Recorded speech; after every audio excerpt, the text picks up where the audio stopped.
Can the world's largest soccer stadium explain the global economy? That's the question a New York Times analysis is asking after reporters visited northern Vietnam and found a story that goes far beyond sports. Outside central Hanoi, a massive arena is taking shape. Designed to resemble a traditional Vietnamese drum, it will hold 135,000 fans, making it the largest soccer stadium on Earth. Construction began in February, just weeks before the United States and Israel attacked Iran. And despite the economic turmoil that war has unleashed, construction hasn't slowed down. It's actually accelerated. The developer behind it is Vingroup, one of Vietnam's most powerful state-favored conglomerates. And that's really the heart of the story. The Vietnamese government, facing headwinds from the Middle East war and President Trump's tariffs, is doubling down on massive, high-profile projects to keep growth numbers up. Big firms and foreign manufacturing giants are thriving. But just a short distance from that gleaming construction site, smaller businesses are being pushed aside. Pham Thi Mui, a 36-year-old who runs a family bedding factory near the stadium, told The Times she feels the unfairness acutely. Her factory sits on land that will soon be redeveloped.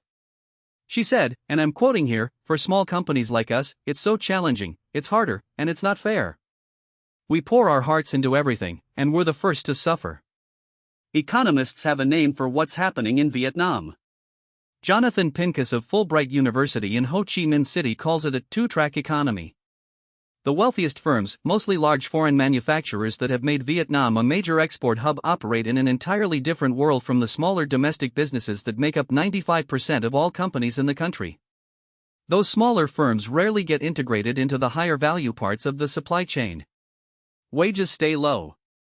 Local benefits remain limited. The World Bank's most recent report on Vietnam used the phrase uneven growth model to describe this gap. On paper, Vietnam looks like a success story: high growth rates, surging exports, a population of 100 million hungry for opportunity. But the gains aren't being shared evenly. Vietnamese officials say they know this. For years, Communist Party leaders have acknowledged that sustainable development requires a strong domestic business base. But with the party pushing hard for 10% annual growth and managing only 7% so far this year, the temptation to chase scale is overwhelming. Big-ticket foreign investment, The Times notes, is seen inside the party as an elevator to career promotion.